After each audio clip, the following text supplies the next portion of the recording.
Alright, mbalamusiza nnyo banyabone bassebo. Kansubire muli bulungi buli mujasinzira okuwuliriza. Rijjo ntero bagamba nti akawungeeza akalungi naye kana akawungeezi kabadde kannaku na biwoobe. Sijja bagamba nti akawungeeza akalungi. Buli omu gyali mu Uganda, buli omu gyawangalira ku mitala w'amayanja, na buli omu gyasinzira okulaba vidiyo eno ne bw'eneemutuukako wanaaba atudde ku lujjuliro lwe, mu kisenge kye, mu ddiiro lye, oba ku mulimu gw'akakalabiza emirimu gye. Mbalamusizaako nnyo bannyabo ne bassebo, abalangira n'abamejja basaava ne bannaava, ne bannayuganda mwenna abawangaalira mu mawanga ag'enjawulo.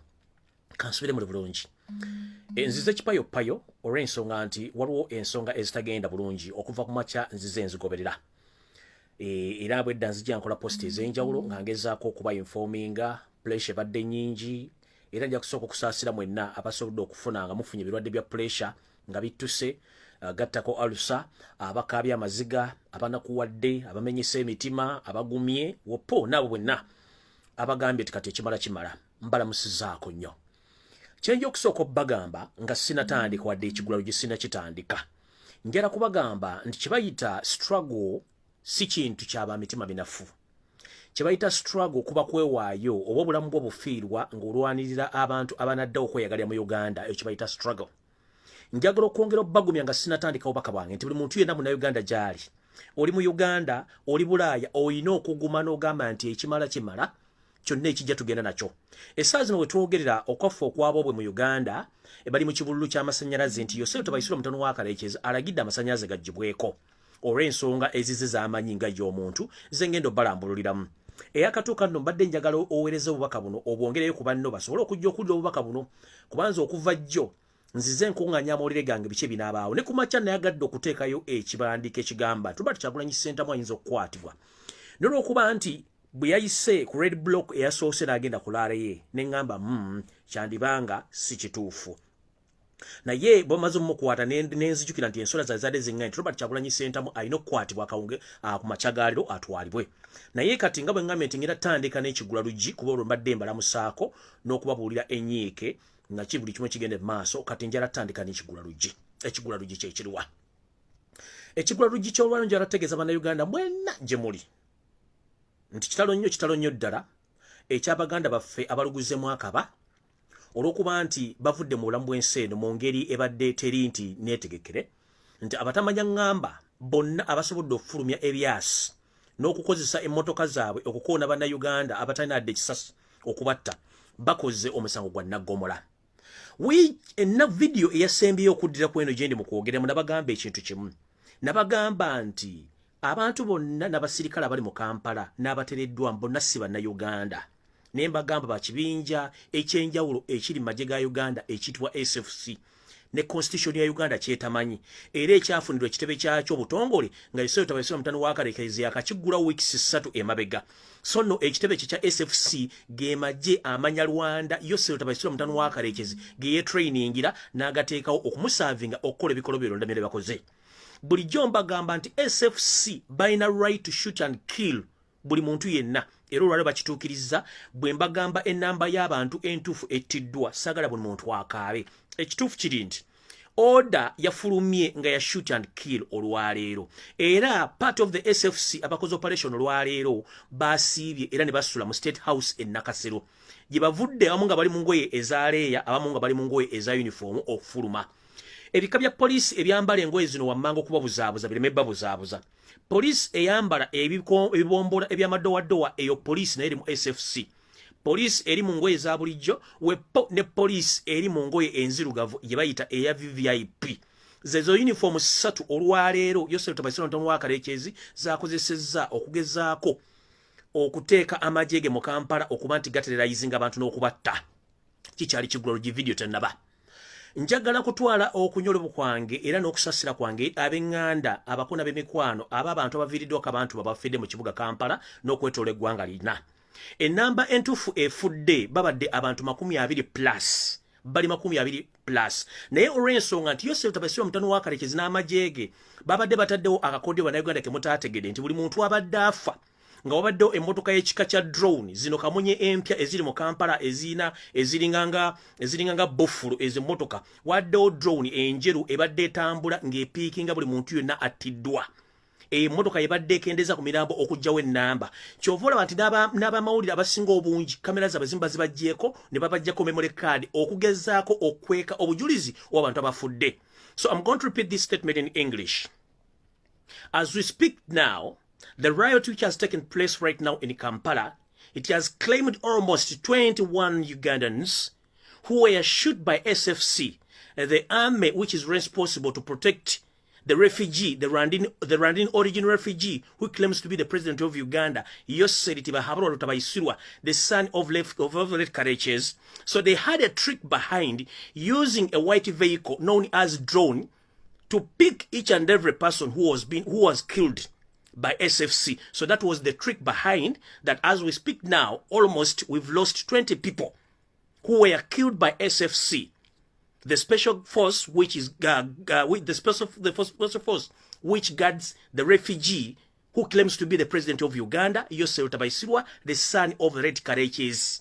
So that's the statement which I wanted to pass in English so that the international community gets to know that today in Kampala during the riot, which happened after the arrest of the presidential candidate, flag bearer of National Unity Platform, the riot has claimed the life of Ugandans. Almost 21 people, they have lost their lives because the incumbent refugee president, he ordered shoot and kill of Ugandans in the city and other suburbs of the city. So awenvudo ngenze maso. Kati njala tandika programu ngamba tegeza bwenti. Ekigula luji chiwedde. Njala tandika olwaleero, ntandike ne programu eno bwetyo olwaleero.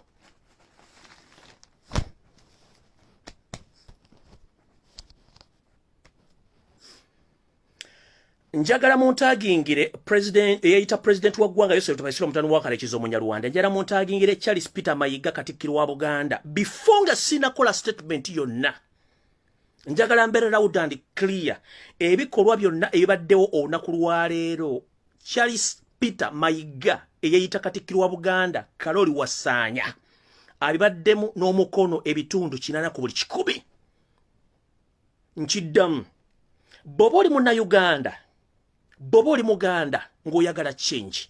Mbadde nga nzijamba buulira obubi bw'omusajja ono eyeyita Omuganda. Kumbe naye he is a prox eyateekebwa mu Buganda okutandika okureconcilinga ne Munyarwanda munne Yoseri Tabaisirwa mutano wa Karekyezi okuliisa Bannayuganda n'Abaganda akakanja mu nsi yaabwe. Ono agent wa Museveni babadde ne meeting yesterday mu kifo ekitanategerekeka. Omwami ono nayimuka mu meeting gye babaddemu Peter Mayiga n'agamba congregation yabaddemu abantu abayitiddwa n'agamba nti if it is possible yakyogedde mu Luzungu, we must arrest the Muyaye before he reaches in Kampala. Kaloli Charles Peter Mayiga Wasaanya yayimuse mu meeting gye baamuyiseemu Yoseri Tabaisirwa mutano wa Karekyezi ne banne gye baamuyiseemu yayimuse n'agamba nti bwe kiba kisoboka bakwata Omuyaye ono. Omuyaye gwayita ye Robert Kyagulanyi Ssentamu President Flag Bearer wala Nup Kaloli Charles Peter Mayiga wayimiridde mu meeting n'ogamba ababaddemu nowe biragiro nti if it is possible bakwata Omuyaye ono before nga tannayingira Kampala. All along onzize mbagamba nti ono omusajja mutemu n'abantu be yakatte Emmengo bayinza okubasukka ne 50 nga mutemanyi. Omusajja no wayimukidde meeting n'agamba nti bakwata Omuyaye. Remember last month omwami ono kennyini yayita Robert Kyagulanyi Ssentamu Emmengo n'abako ensonga ze yayogera naye.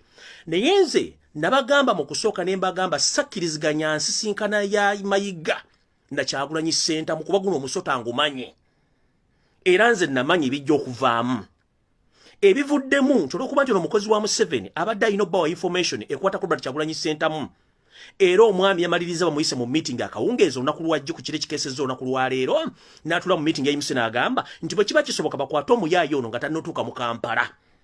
Kati bino ebigambo bye bagamba njala bategeeza. Buli Munnayuganda yenna waali w'osanga Charles Peter Mayiga Wasaanya nti kati kifuuse tat for tat oba omwanyi mwana waali oba muzzukulu waali abana Uganda bafudde 23 olwaleero. Charles Peter Mayiga yalagidde ekikolwa kino kikolebwe.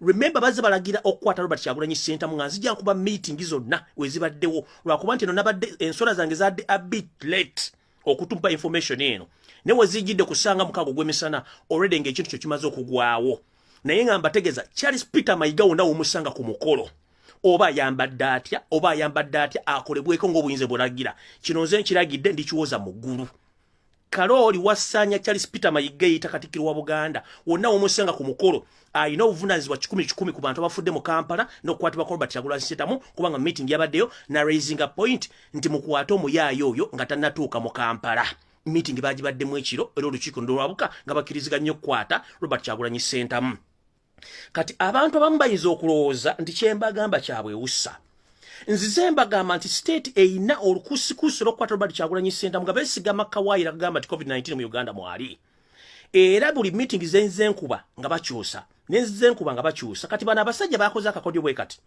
bazze nga babeera ku state TV nga n'abapolisi boogera nti COVID-19 era nga neto commission yeeyogeza naye nga mucyo bakimanyi bulungi Robert Kyagulanyi Ssentamu agenda basinga akalukano era ayina abantu bangi to activate this arrest warrant bamaze okutegera nti bakyalina kalu konna bwe musajja bwe yavudde mu Busoga bwadda mu Buganda bagenda kuba bawedde ne batandika okwekubisa amasimu ne bagamba ntugenda tandika okuteeka amateeka amakakali ku COVID-19 Robert Kyagulanyi Ssentamu asiiga abantu COVID-19 kati etteeka liriro mu meeting eyatula olube nabagamba bakkiriziganya lunye nti bagenda kuddira bafune abantu abamu ababadde ku rally za Kyagulanyi yatambulidde yonna buli muntu bamukwase miliyoni 3 eza Uganda akofesinge nti obulwadde bwalina bwa COVID-19 yabujja mulale zezinyini Kyagulanyi yakola kizi yakuba mu mawambuka ga Uganda ngano mu East era abantu abo gye bali abayinza okujjanga ba witness nti bafuna obulwadde yesongo lwaki last week nabagamba nti bagenda ku increasing a number ya COVID-19 mu Uganda to prevent Robert Kyagulanyi Ssentamu ogenda maaso ne rally zino babadde bagezezaako nnyo n'okusindika abatemba mutemule kati wano wenjagala mutegere etteeke lino bana abasajja ate mu kukwata Robert Kyagulanyi Ssentamu at first badde ne mission eyagala okumutta etya bo bennyini bategedde nti balina okukwata Robert Kyagulanyi Ssentamu bwe babadde baagala kukwata Robert Kyagulanyi Ssentamu bwe yavudde gye yasuze n'agenda ku laale bw'oba oyagala kukwata muntu mwataddewo red blocks bwe mwagala kukwata muntu mwaso ne muteekawo red blocks lwaki Robert Kyagulanyi Ssentamu wadde mwagala okukwata temwamukwate ku red blocks nga tanatuuka kuki ku laale the reason being bano baganye mukwatira wano nga baagala causinga chaos kulale wali bakubetiya gas sina kindi wabere wasula mwaka akatunda ku stage Robert Kyagulanyi wadde obimotoka bamujje mbudde sina kindi abaye bade bataddemu bakozinge chaos okutusa Kyagulanyi obulabe n'okuba nti afira mu kavuyo yako bo bagambe nti Robert Kyagulanyi Ssentamu yafiridde mu kavuyo either abawagizi mu kusaasana bamulinnye bamutta nenga mission yabadde nti babadde already bayinamu abayaaya kati okujja okuba tia gas babadde ne mission already esulamu akatunda wache tuita bomu okumaza Robert Kyagulanyi Ssentamu obutwa njara kwebaza bannamawulire mwenna ababadde bakavalinga Robert Kyagulanyi Ssentamu njara kwebaza bodyguard ba Robert Kyagulanyi Ssentamu mwenna bamubaddeko nti singa temubadde mmwe singa kati zembuya gezikunta olw'ensonga Franka mwesigwa mission ye gye baamuwa ne munne Asimwe Abraham yali yakutte Robert Kyagulanyi Ssentamu remember nabagamba nti bano ba trainingira mu staff college e Rwanda police era bayina emisango nkumuliitu egibadde gibawo submission ez'okutta Robert Kyagulanyi Ssentamu kati olw'okuba nti Kyagulanyi abaddeko kamera ate Robert Kyagulanyi abaddeko abasirikale yensonga lwaki mission ey'okumuttirawo yabalebe kubanga at first njala kubuuza nkuzemabega what if they decide to arrest Robert Kyagulanyi Ssentamu at first before Robert Kyagulanyi Ssentamu to reach on his latter campaign ground. They had already a red block there. Bandi badde bamukwatiraawo. Bwaki bamulesa agende kulaale kubanga mission yaabwe yabadde kabamuleka agende kulaale bamutuusizeeko obuzibu eyo ate wano nga sinagenda wano njala kutegeeza mwenna ba journalist abarediyo mwegendereze bannammwe abannamawulire abalina bijaketi bya place abamusiba nnamawulire abo bakozi ba SFC bambega abatambuliramu nga mutemumanyi nkiddamu bannamawulire abatambulira Robert Kyagulanyi Ssentamu from day one mwegendereze nnyo the increasing number of the place personalities abazo okubegattamu info gyenfunye nti bana abamu bambega ba SFC abatambuliramu ekyo nakyo mukitegeere Ekyokubiri, within the system ya Robert Kyagulanyi Center mulimu omuntu coordinating movements za Robert Kyagulanyi Center. Ekyo nakyo mukitegeere. Era mwegendereze nnyo video yo alwaliro ku Robert Kyagulanyi Center mu yavudde wasula. Entambula gy'atambuddemu. Kulala engeri gy'abaddemu. Mwetegereze ba bodyguard. N'abantu abadapulira ku Robert Kyagulanyi Center mu resistance eteereddwawo nga bakwata Robert Kyagulanyi Center mu. Nabani abadde mu territory y'okwetoola okulaba nga bo balinga batabiriko naye nga atolode mu kimusajja makoze ki bamaze mukwata. So no jabagamba wanasize kulenya muntu nenze bagamba ati muddeyo mwetegereze video okuva Robert Kyagulanyi Center mu yavudde we yasuze. Entambula gy'atambudde nayo abantu batambudde remember babadde bamulinze busiya ne balemwa ne bagabagenda mukwatira luuka. Era luuka nga bade bagenda tegena kuva busoka era tavuddeeyo kubanga mission bade bazitegese. So mudde mwetegereze video eyo mu bantu benyini within the system Robert Kyagulanyi Center mugenzi mugamba ati mulimu bambega abakutambulira mu gatomanyi still be babadde muzannyo guno. I can't mention the name right now. Naye it's good that Robert Kyagulanyi Center mission eyabadde gendo muttisa wenyini awo tasobodde kufa asurvivinze. Naye ebintu bino nga mumanyi nti bapanga ne Katonda apanga era kibalemye okutuusa Robert Kyagulanyi Center bamukutte n'amaanyi bamutwala. Mukumutwala unfortunately nze mbadde happy nnyo kuba nti bamusibye ne pastor Muwanguzi gwenkola naye ku page kuno olw'ensonga nti mwesiga 100% mpozira omuntu abaddemu abasigadde bonna mbebaza nnyo kuba nti mugoberedde bulungi okuba nti atuuse okubanga waali wetugenda omubanjiza mpaka ekyo nno nkimaze.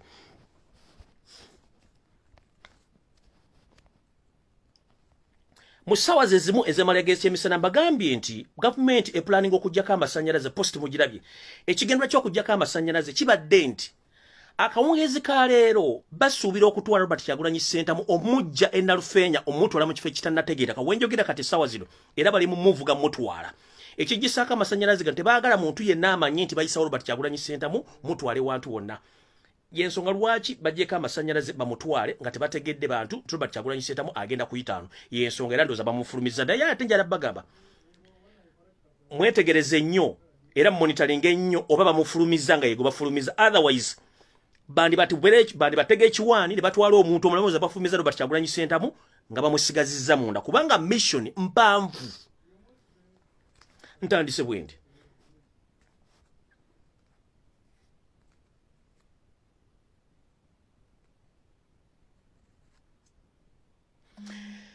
Era internet soon or later ne media bagenda zijjako Kampala nga mu kibasoso okujjako olwabajjeeko obusoga 1 FM yo bagijjeeko olw'ensonga tulayo tuzibadde zitandise okuincreasinga mu different areas of Uganda ne bajjako obusoga 1 FM yo bagijjeeko.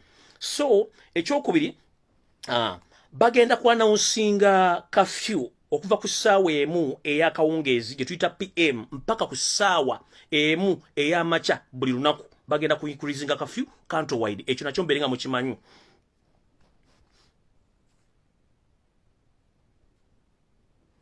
Ekyo nakyo mberenga mungali mukimanyi nga mukimanyi bagenda kikola.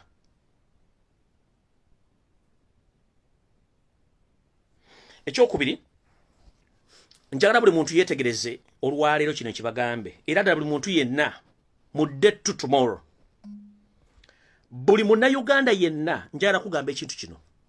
Buli wa poliisi oba gwolaba omusirikale olwaleero akoze ekikolo kya mu Kampala oyo si Munnayuganda. Nzize mbagamba ebintu bino nga mulowooza nsaaga amagye ge tulina gonna Banyarwanda gali mu SFC n'abantu abadde bakuba amasasi bonna ba SFC bonna Banyarwanda. Abamu tebamanyi Luzungu tebamanyi Luganda n'Oluswayiri tebalumanyi era teboogera. Agenda okukuba essasi abatayogedde ate bamala okukuba essasi ng'atambulirawo. Kiba kitegeeza mulina right nkiddamu mulina right okukwata abantu bano if it is possible ng'osobola mu injalinga mubakwate mubatuuseko obulabe mutya. Tugamba nti atakulekera nawe tomulekera. Ngenda kusaba abantu bano wammanga buli omu olunaku lw'enkya antiro nga batulaze Robert Kyagulanyi Center mu ng'ali ne mukazi we ate nga tumaze okulaba kibuvunde kibamutuusizzaako. If it is nga temutuwadde Robert Kyagulanyi Center mu nga tufunye no results lwaki mwamuto challenge mugenda kufesinga challenge ekyasinza obuzibu. Njala tandika bwenti buli musirikale gwe mulaba yenna oba wa LDU oba si wa LDU njala bawa breaking news. Original police officers z'Abannayuganda babinyise dda mu nsuwa basinga obungi basuddewo ebikozesebwa era bavudde mu police. lwakuba tebanategeeza bakama baabwe. Nkiddamu poliisi eyaffe entuufu basuddewo dde ebikolwa era ne beetooloolamu. Eno poliisi gye mulaba yonna ngwira bano si bannayuganda. Kyovola nti balina olukusa olukuba abantu ne babatta. Ekyokubiri tiyaggaasi gwe mubadde mutya ndowooza ebitundu ebimu tebirina tiyaggaasi era kyovola poliisi olumu edduse n'ebitundu ebimu n'edduka nga tebakyalina tiyaggaasi. Kye mulina okumanya nti bano abasajja tebasobola kutta bannayuganda ffenna tumalawo. Olutalo baba tuleetera olutalo naffe tubaleetera olutalo. Ekisooka ngenda kuduumira olutalo mu Kampala wakati n'ebitundu ebyetoolodde Kampala byonna buli asobola kukwata buli kyolina. Twagala kununula ggwanga lyaffe kubanga bano abasajja beefudde ekyonga. Engeri gy'oyinza okununulamu eggwanga lyo osobola okukuba essimu, osobola okujja ku street, osobola okuwa ebikozesebwa buli kintu kyonna ky'olina kisobola okukozesebwa. Ekyokubiri singa musanga omuntu olwaleero akawungeezi kuba teri kuzikiza mpaka olwaleero ebyokulwanyisa bingi ebikozesebwa. Buli muntu mu maka ge tobuuka nnyumba bbiri nga tewali bodaboda zirina amafuta ga petro. Mulina amafuta ga petro gakozesa nga bwe kirina okwetaagisa. Naye munayo kya petrol station ezaabo bennyini abasajja bali mu gavumenti. Naye munayo kya emmotoka eziriko UC simanyi erogizo na mmotoka za gavumenti kubanga batandise olutalo batajja kusobola. Emyaka 35 mufuga eggwanga mukyagala okutta abantu. So munkozesa enkozesa entuufu eyokozesa ebyokulwanyisa bino. Buli muntu oba n'ecupa ya soda oba ineko cupa bia. Ebyokozesa mubimanyi by'egikozesa bulungi. Ekyo nakyo nkibalekeddaawo nga sinatandika. Kati ntandise bwenti. Buli munnayuganda yenna gy'ali mukimanye we are under siege and we are led by the refugees who are willing to take over our country and use and misuse our natural resources, including our taxpayers' money. As I speak right now, our President Robert Kyagulanyi Ssentamu is under siege and is under the hands of SFC, controlled by the son of the dictator Yosel Tabaisirwa, the son of late Kareches. So please do the needful countrywide. Demonstrate, not peacefully. Nchidam, demonstrate not peacefully. Because these people are using heavy weapons against we the civilians. You have the right to defend yourselves. Because you have a right to demonstrate. You have a right to defend your constitution. Because right now, the army which is killing Ugandans is not registered anywhere in the Constitution of Uganda and is not known.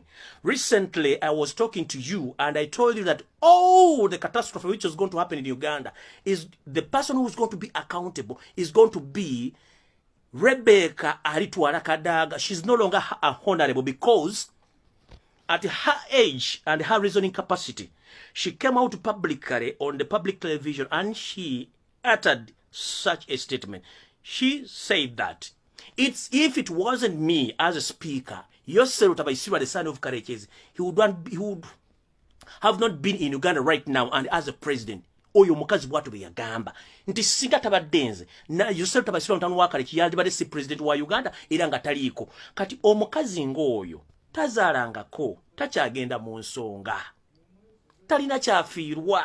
Bwakola statement yo ng'akimanyi nti baasala bannayuganda ensawo ne baleka omusajja omunyalwanda okujja mu Uganda okufuga Uganda talina academic papers talina birth certificate nga ne taamu yeweddeko n'amukkiriza okubeera mu ggwanga akyafuga.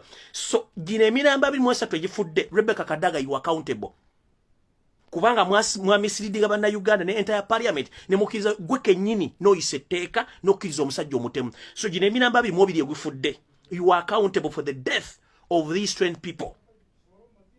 Innocent Ugandans, because you made a huge mistake allowing the refugee to rule Uganda without their consent.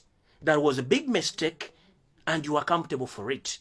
So please, the public, be very conscious with Rebecca Kadaga, because now she's acting like a useless idiot. How dare you allow the refugee to treat Ugandans as if they're animals? The entire city is in chaos because of you. The entire country is in chaos because of you. You think about your stomach. You don't think about the future. And you don't think about Ugandans.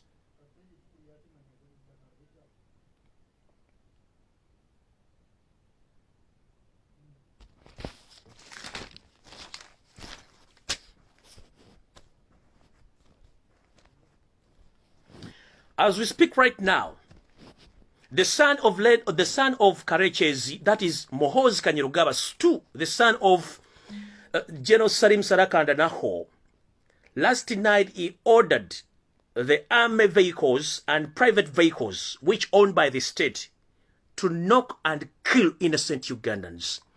Probably you've witnessed the small vehicle in type of VTs knocked 3 innocent Ugandans in the city center today. You've witnessed that. But previously he ordered state vehicles to knock and kill Ugandans countrywide. And that act has been taking place all along. And we've lost a lot of Ugandans in that act, which was ordered by the son of late Kareches, that is Muhoozi Kainerugaba. Remember last week, he ordered that the current EC chairman, that is Simon Byabakama, to stay in his position by force or by means, because if he messes up with his orders, he's going to be killed. In the return to confirm that he's serious, he slapped the guy to confirm that the guy is serious in whatever order he's giving out. So that is Yosel Tabaisira's son, Muhoozi Kainerugaba. Eno message era njagala egende buli muwagizi wa NOP yenna. Bannange njagala mbeere so curious. Abasajja batuteekamu abasajja abali mu ngoye za bulijjo aba SFC nga balina emmundu zino zibasitoola mu beegendereze nnyo. Naye oyina right eye defending singa omuntu atali mu uniform nga talina na badge ya mulimu omugwako mukole ky'oyagala. Mukole ky'oyagala. Kubanga baweereddwa orders za shoot and kill. Era mulabye Nalufenya omu abadde ayita omuwogezi Robert Kyagulanyi Ssentamu. Abantu bamuguddemu nga alina pistol n'amala n'agijjayo kubanga ye mission gye baadde babawadde nti okubeera mu bantu okubatta ekyo nakyo mukimanyi. Ekirala SFC olwaleero era eplaninga okutwala Robert Kyagulanyi Ssentamu okusinkana omumpembe Yosel Tabaisira mutabani wa Karechi by all means ambuuze kikyayagaza eggwanga lye. But if I may ask, Yosel Tabaisira, the son of Kareches, where did you get to Uganda? Were you born in Uganda? Your mother, she was a Ugandan. Or your father? You were around in Oregon. How dare you say that you are going to force someone to meet you?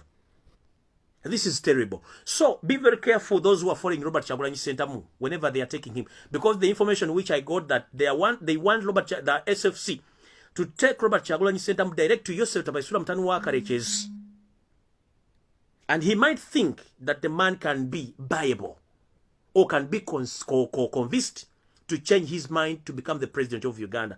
This is to inform you, Mr. Yosel Tabaisira, the son of Kareches. Robert Kyagulanyi Ssentamu is quite a different creature and quite different from all those fools you have been using in the name of money. He is not viable because he's a true Ugandan. Money is nothing to him, and money can't buy love. Your days are numbered, but stop killing Ugandans. Stop killing Ugandans. And I'm here officially to tell Ugandans that please, what you have been waiting for is already on ground. And I'm informing you that we are remaining with 3 days of the constructive riot. The UPDF is already alert to come out to save Ugandans. Please continue riot. Continue in each and every part of Uganda. UPDF is just waiting for 3 days consecutive riot. Today is done. We are remaining with 2 days. Each and every area of Kampala, Entebbe, Mukono, Wakiso, the entire country, keep on demanding the release of Robert Kyagulanyi Ssentamu and the hand of power to innocent to Ugandans, not by vote, but not by vote, by bullet. So please, UPDF is just waiting more 2 consecutive days of riot to come and rescue Ugandans. So please keep on. Muziba amakubo, buli ayitamu mubuuze ebimwogerako, agamaje gemba gambye agali mu press ba na Uganda UPDF teriiwo naye erina ffe mabega kino kibagambye. Mukijje kunze temuzikiza Masaka mwebale, Mukono mwebale, Mubende mwebale, abantu beruwero mwebale, abantu buli omu wabadde leero please. Northerners or Northern Ugandans, please do the needful. Easterners namwe mwebale. Kati ekisigadde buli muntu akwate kyalina okusevinga eggwanga lyaffe. Remember fete tuyina mundu, tuyina kozesa bintu bya bulijjo be tuyina okubanga twenunula.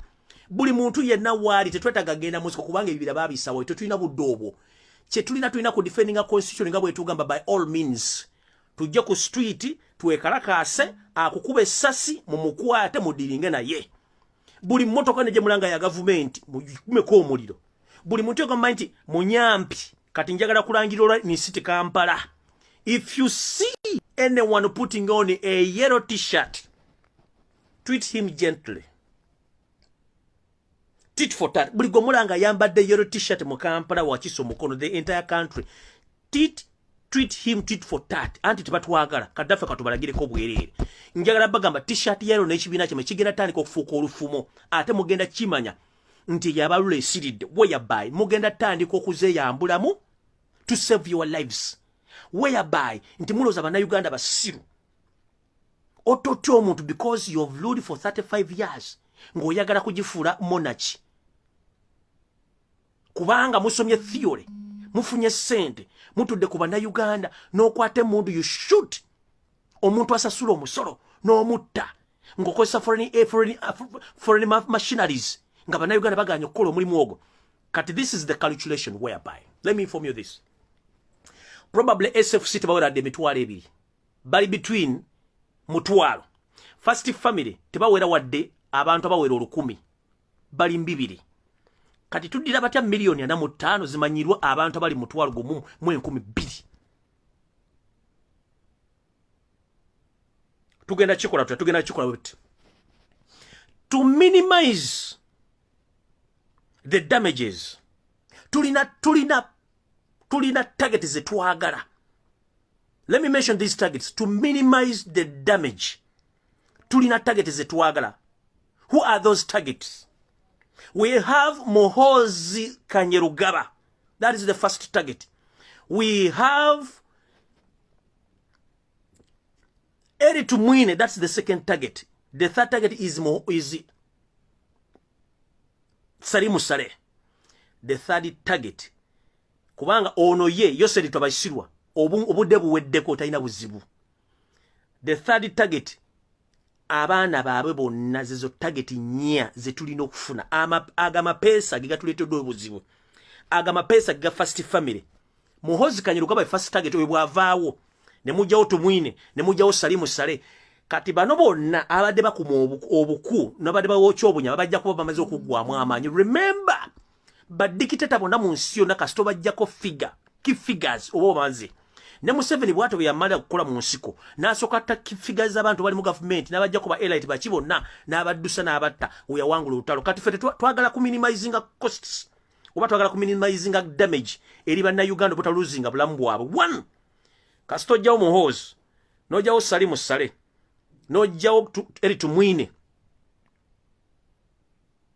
jjawo Sabiti Muzeeyi jjawo Sabiti Muzeeyi ne David Muhoozi. If it is possible the army please do the needful mutusunira abantu bano. Ono mama Angiina oyo mwangu wa kufuna kubanga naye mu nsi mwali mu nsi ezimu takyasobola kugendayo. So abaana baffe abali ku ground abemberenge bendayogerako to control the damage. Omanyi mu accounts mulimu to control the damage. Kati bubanga tugenda kosa system jibate control the damage. Tulina amapesa galinga atana getaaga okususa obususa ebisigale tujja byefunira. Ono yese twagala mufunanga akamasunga ali ku muliro atubule buli kimu kyonna engeri gye yajja mu Uganda abantu be yakata nga bali target za tumazo zifuna kamba badiremu. Key target Muhoozi, Salimu Saleh, Eri Tumwine, Sabiti Muzeeyi, David Muhoozi n'abaana baabwe gye bayita first family. Bana basiga tusobola beefuna one by one. Nkiddamu to control damage eyabana Uganda kubanga right now, if as I'm speaking right now, the people who have caused all this commotion and chaos, those are the names I've mentioned up. Bebali in charge y'okuvuga n'okuleeta amajja amagwira n'okuspendinga sente za Uganda okulemezaako obukulembeze obukyamu bebo. Recent mwawulidde nga bambuuza ku capital gang ebibuuzo bambuuza nga izanga zitasobola kuddamu wadde n'ekibuuzo n'ekimu naye agamba is a billionaire asobola controlling economy. Ye kennyini he failed to learn in classes kati atagenda kumanajinga atya wealth creation ne business endala. They are just rich by luck because they have guns. But brain is a monkey. Bamanye chintu kyekimu, kill and assassinate. Bamanyi kyokatibana kide kibamanyi. But economically, babi, if you want to meet these people one by one about their reasoning capacity yawe, ya tera tabizo, nza na kwa lwachi bafuge gwano ne bangalo. Kabelo ne nyini Bosco. If you meet him physically, no their reasoning capacity ye. Goloza lwachi buli kintu kyona kikola percentage. Because he can't analyze figures. He can't calculate figures properly. The only thing to do to camouflage himself that he knows much is just confusing people in the little economics he knows to camouflage through reading all the economy in what? In percentage. So percentage. But if you want him to articulate the budget physically, he's dense. That's why our economy is low and down. Our currency is poor. The inflation is on a high rate because these people mathematically tebaina chebamanyi, politically tebaina chebamanyi. If you know politics, why do you eliminate your opponent? Because your opponent yaberanga campus director. Yakubulya nti wano okoze ubikola kino kiddemu. Ekyo bomalo kimanya ng'oli okomanya nti omanyi kibayita politics. But politics y'okutta abantu ekyo kikyamu. Ngenze ku kirala. Waliwo ekiwani kye bagenda obbasi banjala mu kyetegereze. Arresting Robert Kyagulanyi Ssentamu, it was going to sound awkward. So they tricked Ugandans by arresting the so-called other opposition figures, the likes of the FODC candidate and the other opposition leaders to be arrested to make sure that the public and the international community doesn't reflect on that point that they are torturing Robert Kyagulanyi Ssentamu on. It was their trick. Because some people, they were brought in this campaign to camouflage and to be like the considers who are going to consider at the end of the day that Joseph Tabasiro Mutanu wa Kareches or the son of Kareches had won the elections. But in normal sense, they know that they are playing games. Here comes all those so-called opposition leaders. They've come out and treated that they are against the acts which have been seen around the country, made by the security office, the security organs like police, military, to brutalize Robert Kyagulanyi Ssentamu. But that was just a consolation. They know the trick that somewhere, somehow, they are going to camouflage, but they are against the acts, but they know exactly what they are planning. Sooner or later, they might withdraw from the race, and they say that we are going to join Robert Kyagulanyi Ssentamu. But in between there, if there is something went wrong, these people, they are planning, because both generals like Tumukunde and Muntu. So Museveni is willing to hand over power to general, but not to a civilian. Do you copy that? I don't know whether you're getting me right. In the process, these two generals and one so-called the DP candidate, they might withdraw. They might withdraw themselves from the race and say that we are joining what? Nope. But somewhere, somehow, they are planning a military coup d'etat. Which military coup d'etat? After the military taking over, the military will say that no, we wish to give the power to a person who is on opposition. But the person who is on opposition, he might be experienced in kind of military combat. So, in this phrase, we have Joseph Tabasiro, the son of Kareches, General Mugisha Muntu, and what? And Tumukunde. And the person, or the main target, or the main person they are willing to hand over power to is Mugisha Muntu. To make him the president, and they are preferring to make Robert Kyagulanyi Ssentamu to be his vice president. But remember, as I've been mentioning some time back, that never ever trust any military government or any military regime, because they don't go with what they agree with. Whereby Joseph Tabasiro Mutanu wa Kareches, the son of Kareches, he had been in different kind of agreement with the previous leaders or previous government But unfortunately, he went against those agreements. That's why he is in power, because he's ever against his will. He defies the agreement. So don't be amused that somehow, somewhere, they might agree to give Mugisha Muntu the power. And they camouflaging that they are bringing Robert Kyagulanyi Ssentamu as their vice president. But in the process, they might eliminate him. But that's not the reason. The reason is, for us, we need the full squad that we want to be. We want to change the power peacefully. And the person we need to rule us is Robert Kyagulanyi Ssentamu as our next president. Not any serving officer. Not any person who has been in power or in any public office for 35 years. Although they are contesting right now as civilians. But these people, they are the same. Once a gorilla is always a gorilla. Once a killer is always a killer. They don't change their colors. And they don't change their attitudes towards the civilians. And what they fear most is they know the moment they leave power, they be behind the bars. And they are going to be prostituted. And there are a lot of questions, but they lack answers. So that's their fear. And that's why you see there is a huge resistance in this political arena. Because they know they have done more harms than good. They have killed Ugandans. They have embezzled.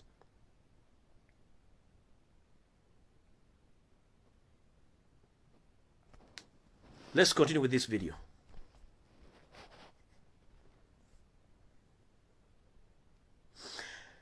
Kati wano wenjagala mutegere wano wenyini. Omwami gwe Frank Mwesigwa. Oyo gwe mwalabye olwaleero akutte Robert Kyagulanyi Ssentamu.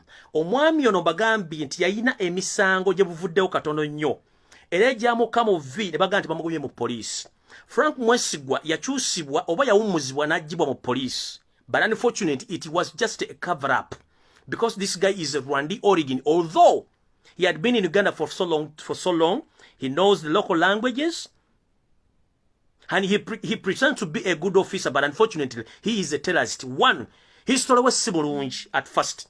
Ono mwami Frank Mwesigwa, bw'amala okuwummuzibwa mu police during Kayihura's regime, yakyusibwa ne yeefuula mu bamugyeyo kumbe bamuzizza. Ne bamutwala bamufuule akwasaganya poliisi y'abaki gye tuyita tourism police. Era abadde abeera ku luguudo lw'e Masaka okwo nga kwalinako office oba is sort of equator somewhere ku luguudo lw'e Masaka ng'alinawo office ekwataganya ebya tourism police nga wali bamukama fragrance. But if you ask yourself, from being a tourist police officer then to move around the country following Robert Kyagulanyi Ssentamu with the orders of killing Robert Kyagulanyi Ssentamu, who gave him the orders of following and killing Robert Kyagulanyi Ssentamu? Who is Frank Mwesigwa?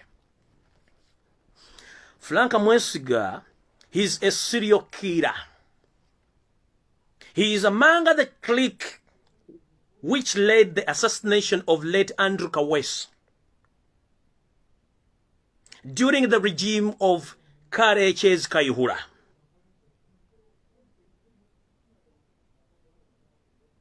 Frank Mwesigwa is among the officer or police officers during the Kareches Kayihura regime who used to arrest the Rwanda refugees and exchange them with the Rwanda officials in return of cash.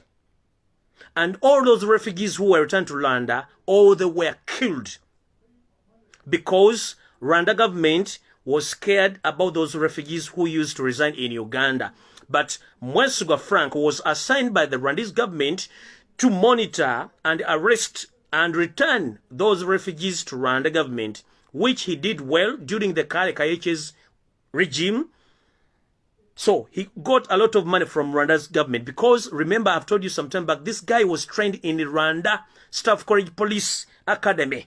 And he's Rwanda origin, although he camouflaged to be a Ugandan. I continue to inform you about the information concerned about this man.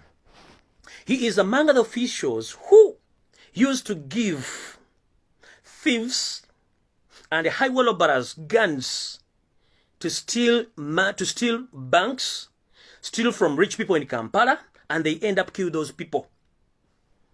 I continue to give them information about him. He is the leader of the Kajjubi, which group used to terrorize Ugandans around the Uganda region. Remember, the group Kajjubi was stationed in Uganda purposely to terrorize Uganda.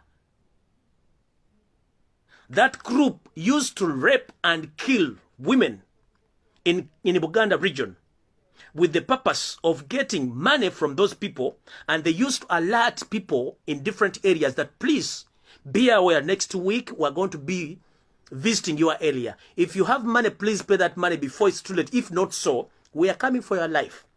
Some people, they thought that it was a joking statement, but they ended up losing their lives, and they ended up being looted all their properties and their cash. So he's the man who was behind the Kajjubi mission with his boss, Kareches Kayihura, who is right now undercover, working under Yoweri Museveni's regime, killing Ugandans. And this is to inform the public that Kareches Kayihura, he is in service right now as we speak. All these data games which are taking place, they are controlled and managed by Kare Kayihura. He's in control.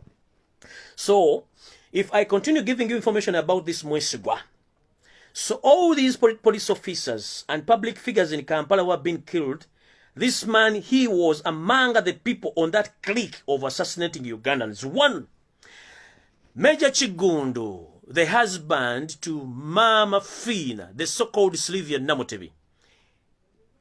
The information states that Frank Mwesigwa, the assassin, he was among the clique who killed Major Chigundu in the area morning of the day when the Major lost his life. I continue to mention that Mr. Frank Mwesigwa, who was among the clique which assassinated the late Abiriga, he's among those assassins who mastermind the killing of late Abiriga. Also is among the clique which was behind the assassination of late Kawes, Andrew Felix Kawes. Also, he was in the clique which is behind the assassination of late Chirumira Moyogwa Gwanga.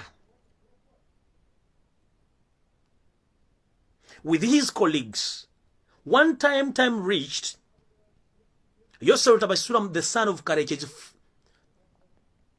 tried to cover up all the sins of his officers. He ordered the resignation of Kare Kayihura, the boss, and he ordered the arrest of some officers in police. And this Mwesigwa also resigned. But some police officers were taken under custody. But Mwesigwa, who was supposed to be behind the bars, he wasn't arrested. Some officers who in this clique, they flew the country. Others, they're still allowed moving around. Those who were behind the bars, some were released, and they are undercover doing data games. But this man who's sterilizing right now, Chagreba Center, he's supposed to be behind the bars. Because some people confessed that he was among this group. But nothing was done to this guy. Until right now, he was brought back in action to hunt Robert Kyagulanyi Ssentamu and the Noop supporters countrywide. That is Andrew, or that is Frank Mwesigwa. So now this information is crucial. Bananga olumuna nsonyiwa kubanga ntandika okuteeka ebintu bino mu luzungu kuba international community ebyagala. So abamanyi Oluganda n'oluzungu nange simanyi lungi nnyo. Ne nnogezaako babuli ebintu bino mu luzungu kuba ndwawo okwogera oluzungu. So today, the arrest of Robert Kyagulanyi Ssentamu, the Noop leader, has caused a lot of chaos and demonstration around the country. But as we speak right now, SFC has deployed 2 Rwandese ladies who they've nicknamed the names of Chiganda, but unfortunately they have their original names. One of those assassins, the Rwanda origin 2 ladies, one they have nicknamed her Namokasa. The second woman was nicknamed Namosisi. But their original names, one she's known as Kobusinje, the second lady she's known as Businje. Maybe the name Businje, that's why sometime back I used to tell that these names, these people, they camouflage in Chinyankole names, but unfortunately they are not Banyankole. So the purpose of deploying these ladies is that These ladies, they were assigned for a mission of poisoning Robert Kyagulanyi Ssentamu with an injection of nerve agent poison during the chaos and after the chaos in Narufenya police station. So let us pray to Robert Kyagulanyi Ssentamu that these ladies who were assigned to finish his life, they didn't complete their mission. So whoever knows these two Rwandese ladies of origin, the one whom they nicknamed Namukasa, her original name is Businje. She's Businje. The second name, the second lady, she was nicknamed Namusisi. Her original name, she's called Kobusinje. Those are Rwandese origin ladies, SFC spy agent, who were assigned to inject Robert Kyagulanyi Ssentamu with nerve agent poison in Narufenya, just as I speak today. So let us pray to our president that the mission wasn't completed by those ladies. So I continue giving you more information. So binebyo position okuba nti bakoze akakiriki kaabwe okuwefula nti bakutaba position obotakwata Robert Kyagulanyi Ssentamu kibanyonyodde bulungi kuba ne gemba zizanya kati njagala mbatuulire ekigambo kino nga bwe nabagambye nti Electoral Commission yali yakumiza Robert Kyagulanyi Ssentamu obutajja kwewandiisa naye ku ssaawa bwe yajjira yasigaze eddakiika 15 bagamba bamukaba obutawandika Robert Kyagulanyi Ssentamu naye omwogezi w'akakiiko y'ekulonda olulimi lwamuseererako ne bimuwononekera kati nababulira video engeri gye bakubambya bakama MP n'okumuyimiriza okuba nti tebaagala afulume eggwanga kino kiddamu weebuuze lwaki roadmap ya campaign eno eya Museveni n'eya Robert Kyagulanyi Ssentamu baagikolanga eri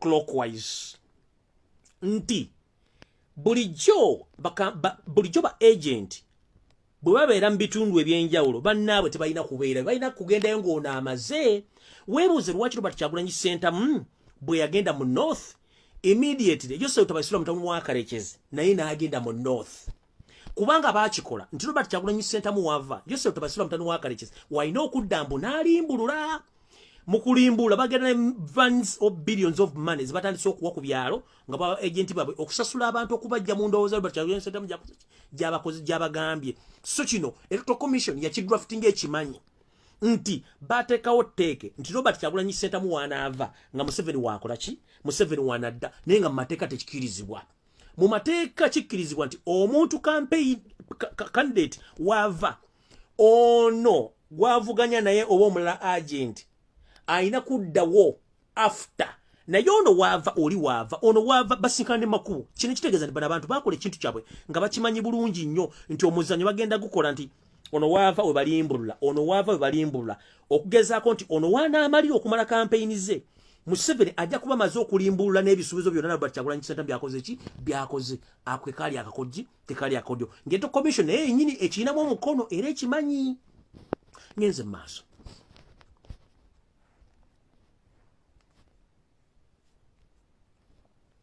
kati okwatibwa Robert Kyagulanyi Ssentamu kwa planingwa wiki 2 mabega ngera bo bekwasanye ekirwadde kya COVID Museveni ng'agamba nti nze ngenda kuba campaign eziri light nga njogera n'abantu abatono kumbe yali akamafraging nga akimanyi talina series agenda kuba na Uganda n'asalawo kikola bw'atyo era bw'amala kikola ne kigaana nga last pressure muyitiriddeko ne batandika okuteekawo ezo COVID-19 guidelines naye njala kubuuza Electoral Commission njala kubuuza polisi ya Uganda n'abantu ba NRM mulowooza lunaku ki era mulowooza bannayuganda tebaasoma if I may ask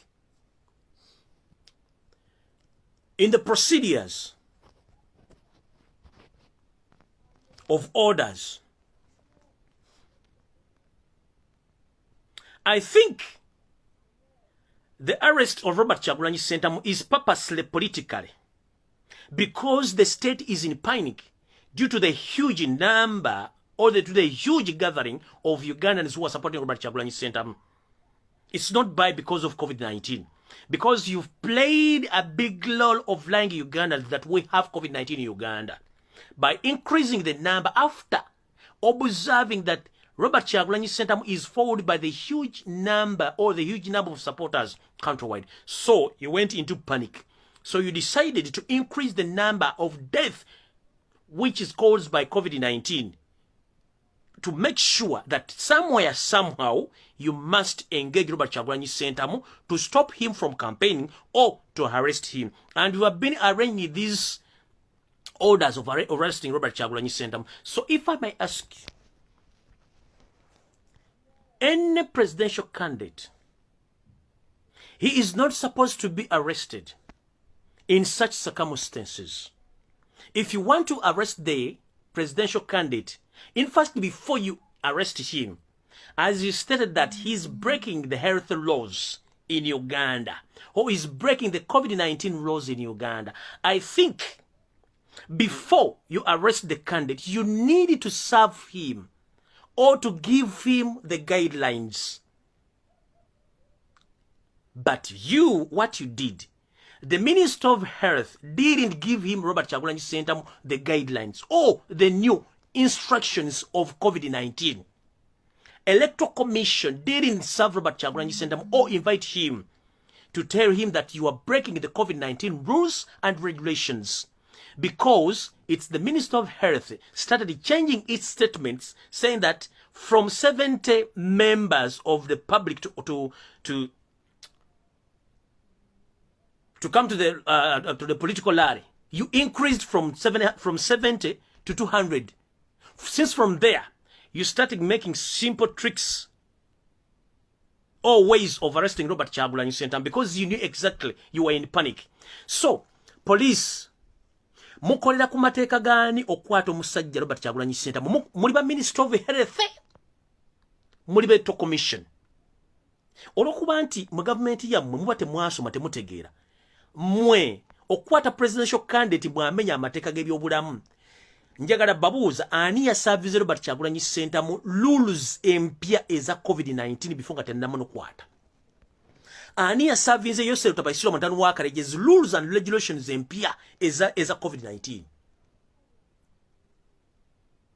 Kubanga Minister of Health yadde ino okuwanika Robert Kyagulanyi Ssentamu nemu invitinga ku headquarters zaayo, nemu new guides nemu Robert Kyagulanyi Ssentamu oli presidential candidate nti ye ekirwadde kya COVID-19 kyo kyeyongedde nti ye tubadde tukusaba otandika okugobera ebiragiro bino ABCD niki D.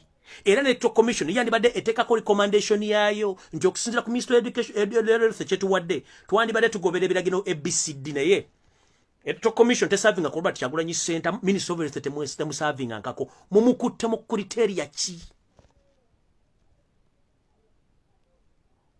Temwamu invite nze temwamusavinze, mumukutte. Yosef Tabaisiro Mutanu wa Karekezi keeping on campaigning. His mafia campaigners, they are still keeping on gathering in numbers, campaigning for Yosef Tabaisiro, the son of Karekezi, in the same areas where Kyagulanyi Ssentamu passed through.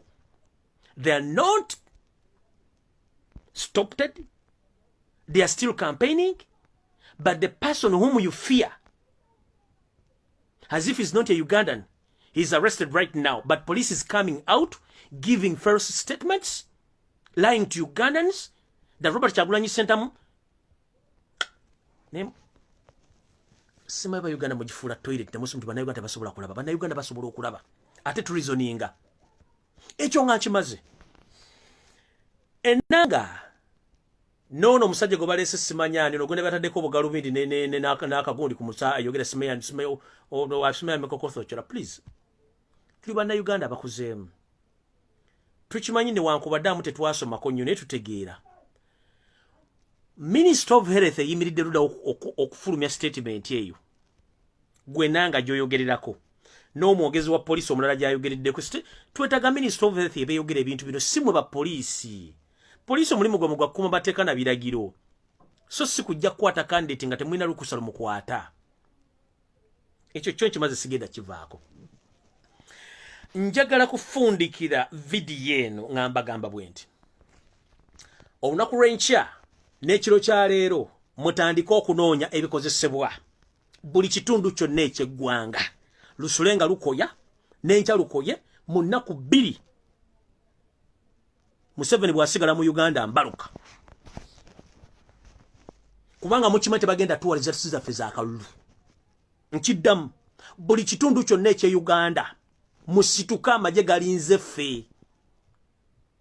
abapoliisi ababinyise mu nsuwa balinze ffe okitegera nabo baagala change bali bubi bakimanyi nti gana amajagale tebasiri bannayuganda bafuna sente empya n'enkadde munjagala babuuza ku basirikale abakubye amasasi mu Kampala mulabe mwalina ekibombolo kya kaki mulabe mwalina ayina jaze ya kaki eya polisi yetumanyi ba SFC kubanga bali babajje mu service tebaliimu nawo banyiize kati mbabuulira kimwagala okumanya mu kitegeero nakulwe n'ekiro kya leero mutandika okunoonya buli wali kikozesebwa buli katu nkiddamu polisi tekyalina tear gas 1 amaje tugategedde banyalwadde batukuba masasi 3 ne bwe tunagenda mu kalu bagenda kabba era bagenda kozesa mundu kati bifonga tunatuuka eyo amaje gatugambye temuzikize ekiro kya leero n'olunaku lw'enkya mwongereemu ennaku bbiri olw'olukino olwaluli akabano kagenda kuba kakoze eki kayabye mwenna abadde besunga okuyingira Uganda nga munna kimwagala okukola before nga mbadde mulowooza ali kalulu tetulinda kalulu unless nga batulaze bati Kyagulanyi Center muwaali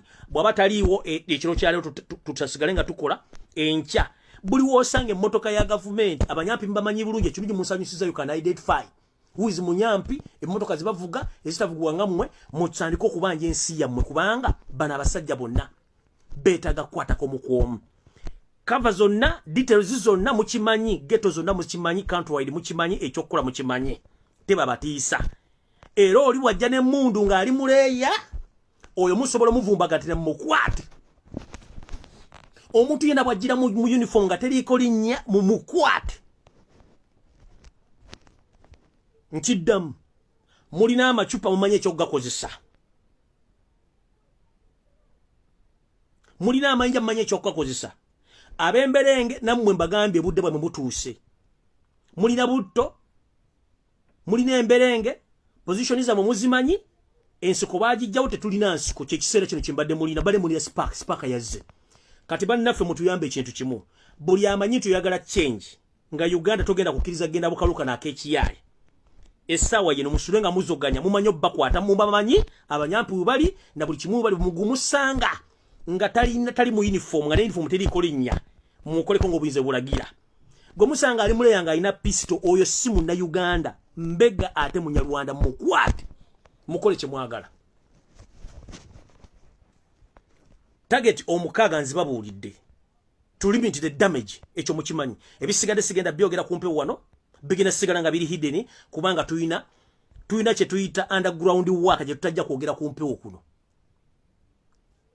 ekyo mukimanyi bulungi n'abagikola mukimanyi so kati buli omujali abali mu diaspora muri mugwa mugumanyi mbadde nkwerabidde buli muntu yanali mu diaspora ngoli mu America oli Canada oli Europe mukubiriziddwa n'okutandika olunaku lw'enkya mutandika okuteeka application zammwe ku police ezenjawulo nga musaba okugenda okudemonstrate nga mu bibuga ebyo naddala mainly ku embassy za Uganda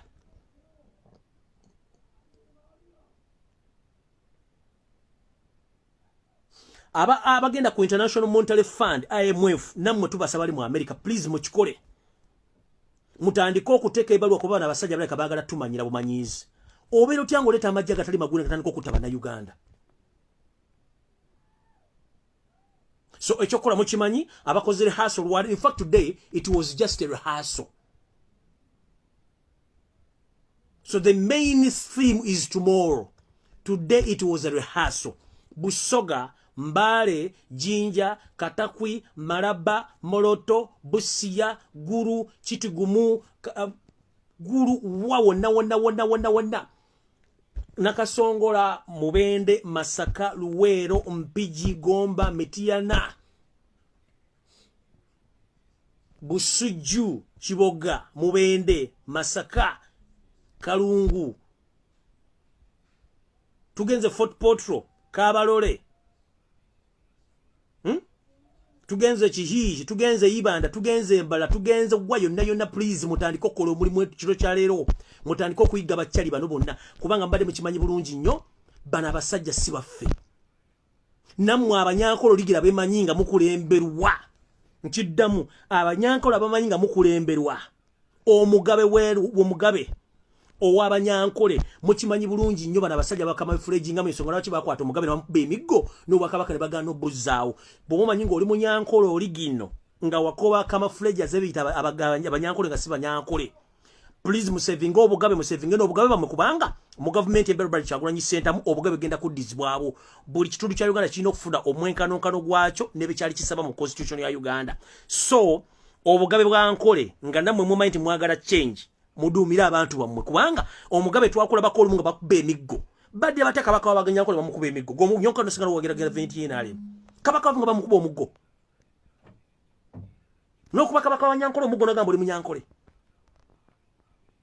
So abanyankole mwe nabawagira obwakabaka bwa Nyankole mutegere nti bana abasajja abanyarwanda si bammwe bakuba kabaka mwe miggo ne bamusiba nakati ne jali tamanyiyo. So abakubiriza mwenna abagala change ngoli Munyankole oligino mutandika okwejja mbasajja bano bakama fragers abajjo bakama fragingam tugenze mbitundu ebirala Masaka tugenze bukakata sese wayonna abe Masaka mu kikoze hase badde nungi nnyo encha mwongeremu ebyo abaana bo munyendo mwe bali nnyo balire ddala tuzze Lukaya tuyingidde Mpigi tuyingidde Wakiso Ntebe Mukono yonna ate bitundu wammanga muri crucial nnyo nankulabye Kawempe Katanga Mengo Kisenyi Natete Kyengera Nsanji na Bingo Buddo Ndeba Katona Jana Nkumbi Zana Bunamwaya Jangu yingira genda waggulu Namasuba Kikajjo genda Makindye yingira Munyonyo Kabalagala tuyingire tugende Ensambya tugenze Kikuba Mutwe twambuse tugenze Kibuli tuvude Kibuli tugenze Kikuba Mutwe tuvude Kikuba tugende Kyalwajana na Mugongo Kireka Banda Ntinda ebyo nebitundu byonna mbimanyi bulungi nnyo kuba kati wano ntambuza mutwe gwange nkose ngalabi yange nkola map tuze mu Kampala Central Kisenyi wanyu Kisenyi tu Mengo Kamocha tugenze Mengo wa mirundi walo Mengo Kisenyi walo Menge ne ku Bulange tugenze Mbisenyi byonna tuze wa Bakuli tuze Nankulabye tugenze tuyingide Lungujja ebyo nebitundu mulina okusikonda ku Lwencha tugenze Busega ezengudo zonna muzisaleko omusirikale atali mu uniform nga talina linnya oyo mu batolinge naye ebyo kola mbimanyi bulungi nnyo buno busajja tubusobola butono nnyo tebujja tumaamirako bwaba Sudani yakikola ensi zakikola wakifete tukikola nga tumenya batufuga siba na Uganda tagete muziwulidde webasula mumanyiwo buli kimu kikole ye mwesiga omusanga we musanga Franka mwesigwa mukwate bukwasi bamujjako nsingo for God and my country swagala kumanya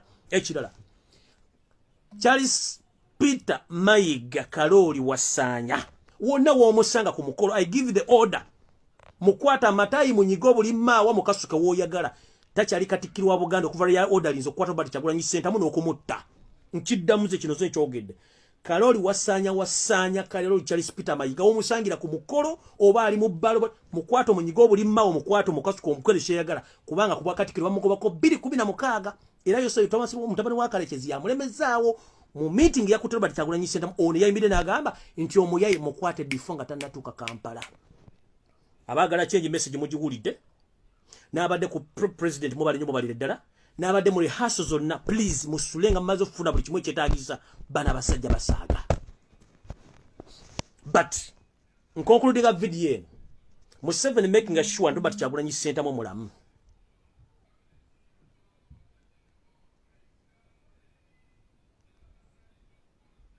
wano wasindise bambego babiri batuuse na babiri bajja omusajja omukazi namazo mwaloketinga n'omusajja mwaloke n'abajjamba manyi but nga bwe nabagambye mugenda okujjanga mba manyi nabategedde dda siri musiru ngemwe mulowooza remember nabaga mujja wano bajja basibe emyaka 85 mutukana okubanga temusyasobola kuddayo wammwe muzanyana the moment they mention into oli spy one kenafuna location we muli bwe musula mwakamwe kabaweddeko mbamanyi mwazze mukazi n'omusajja mwazze mbamanyi n'ababiri bajja basajja mbamanyi ne make sure nti muleka mulami kuba bajjamira basiba nze nganzo omuntu you can't get me temusobola okundabako baga nti huyu ayisa oba huyu nete musobola kunfuna ekyo kibabuulira ababiri bajja bali mu transit ababiri batuseroza bamaze mudoza na sort of which nayo nansobola okwaloketingako omukazi amwazina kola sort of business one what down kind of office name Zembamanyi njabakwata kirungi. It's very easy to identify Museveni spies. Mbamanyi bulungi nnyo. Wawona abala baludde babadde mwaka babadde mu regime ya Kayihura bali activated n'etuntu bali mu basula munjo bali ba spy babi omuna mwambula omulala waali ate omulala musoga era waali mumanyi alikerinnya lya Moses mumanyi waali alizo sura sikubali mukali mu regime ya Kayihura. So those are 6 people nemwe ababiri nabamanya dawe bali basula mu nyundo mu location enjimanyi nabaleka bakulyanga mu regime ya Kayihura babera activated banabiri abazzo omukazi n'omusajja road have located you nababiri abajjanja bategera. So Museveni bilemu kolo kutisa tisa bana Uganda mbawo obutwa the nav agent mumala biseera. If change is supposed to be there, change is factor of life. If you don't want to change, change will change you. Togenda tutta tumalawo. But the moment or the more you resist, the more Ugandans fume. Because sincerely speaking, Ugandans are tired of you. And this might cause catastrophe within your political party, whereby it is going to reach time whereby putting on a yellow dress, it means death in the public. I'm telling you. Time is going to come wearing a yellow dress in Uganda, it means death. Because people are tired of you. Today you've brutalized the people. You've killed 21 innocent Ugandans. They've lost of your lives. They've lost of their lives because you are using foreign agents who are operating within their system of SFC, which is not known in the constitution of Uganda. But this is to warn you. The more you kill people, the more people they get stronger. The more you intimidate Ugandans, the more they get harder and the more they get to hate your party. Let me tell you this. Today, as we speak now, you've lost 15% of your supporters. Today's case has led 15% of your supporters, of your followers, to go against you. And they have officially announced that they have joined People Power without your notice. You have each and everything in life, but you've resorted to kill people.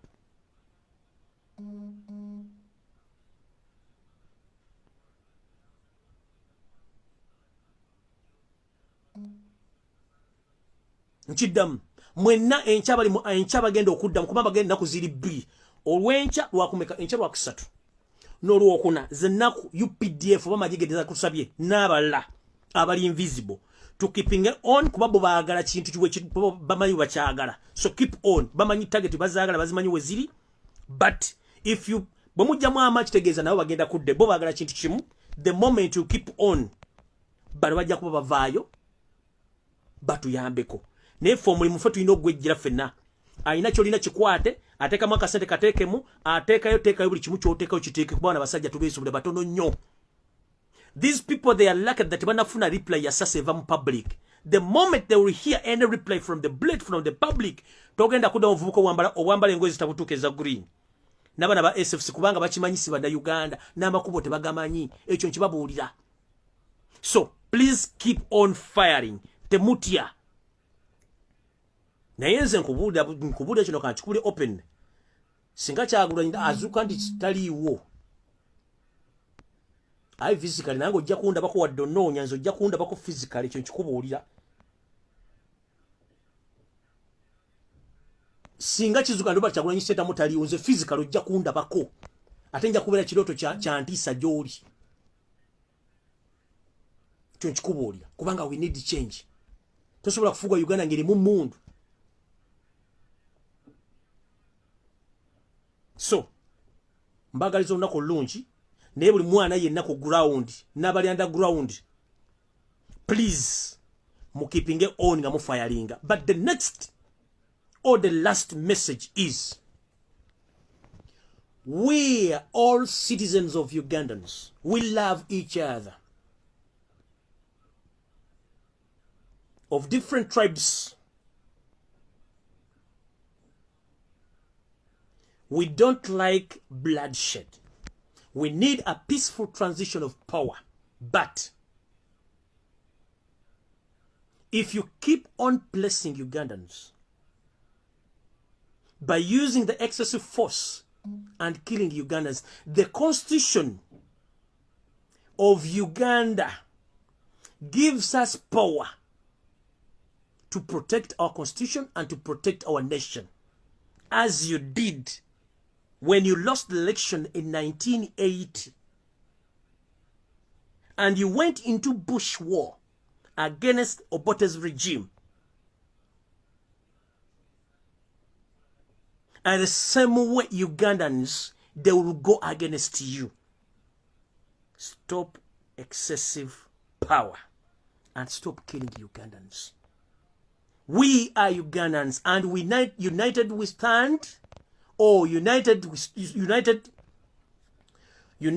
we strong, divided we divided. So I'm calling all upon Ugandans, please let us unite together to defeat the enemy. And I'm calling upon yourself, Tabaisura, the son of late Kajjubi, please behave gently. Excessive power doesn't work. Stop killing Ugandans. We are all Ugandans from different parts of Uganda. We are speaking different languages, with different cultures, with different tribes. But we are united as you hear the word you. But it's you who trying to divide Ugandans because your personal interests. The more you press Ugandans, the more they will get to know that they need to fight or to defend themselves. Because it is mandatory for any human being to defend him or herself from the enemy. And you know that. Self-defense is a constitutional right. So time has come now, all Ugandans to defend themselves from the regime or the dictator regime. So Mr. Tabaisura, the son of Kajjubi, as we speak now, you are there watching this video. With the due respect, please stop assassinating Ugandans. Maximum respect to all Ugandans. May God bless you. Until we meet again, of those who lost their lives today, we will meet if God wishes. Mukama bakumi natakumira mpera olunaku lw'enkya ekiro kye tutandise olwaliro rehearsals enkya ye main theme paka Mukama bakumire mweraba.